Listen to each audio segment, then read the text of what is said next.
Thank you and welcome to the show this morning.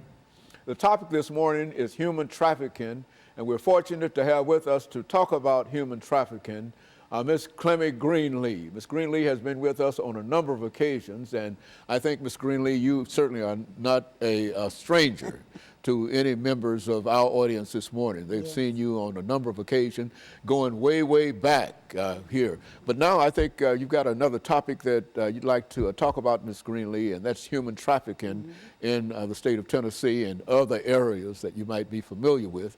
And so let's start off by having you to give us some information about your background, your education, and some of your experiences, some of the things that led you to that chair this morning. And then during the second segment, we will be more specific, talking about human trafficking in the second and third segment and the impact that this is having on individuals, upon governments, and et cetera, from your perspective.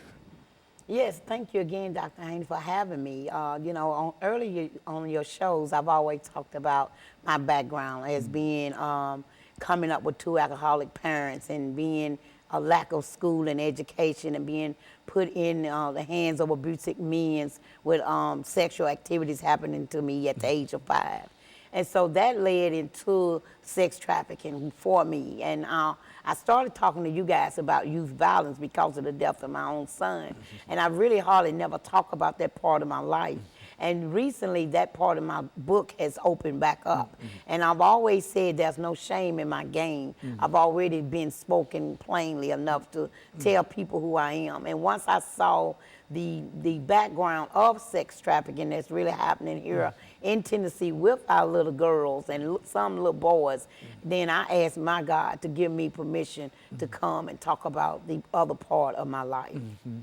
And that's exactly why I'm here now, to tell people that not only am I not ashamed to talk about the drug addiction, the prostitution, and the lifestyle that I lived, but I want to talk about how that got started.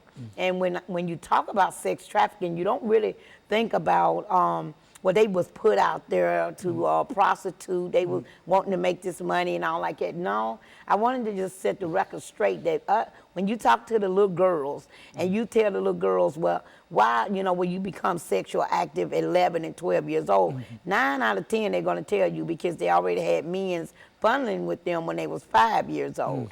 So when I got funneled with at 5 years old, it automatically took me not into a traumatized situation, but it also took me into fear of minions. And so then it also took you into the zone where you want to be loved now because you don't have self-esteem and you're wondering why this happened to you.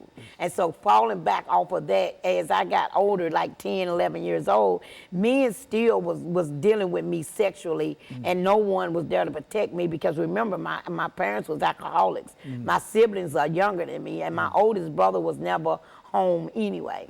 And that led to me being 12 years old and being lured in by another man, another strange man, just coming and bringing me products like necklace, like tennis shoes, like dresses, come and lure me in the neighborhood to talk about, I think you look pretty in this. And once I accepted that, then that started the lifestyle of me being sex trafficked. You think that that's quite common among many young women, young girls, and that is a method that they use in terms of trying to get control of young girls? Yes, this is why I chose to come, and I thank you again for asking me, because I want them to know this, that these young girls are not being asked to be sex trafficked. They're being lured in, and some of them are being lured in by their boyfriend. Because when you came to the word sex trafficking, well, first it started prostitution, and now certain set of people have become victims of sex trafficking, that everybody is using that word.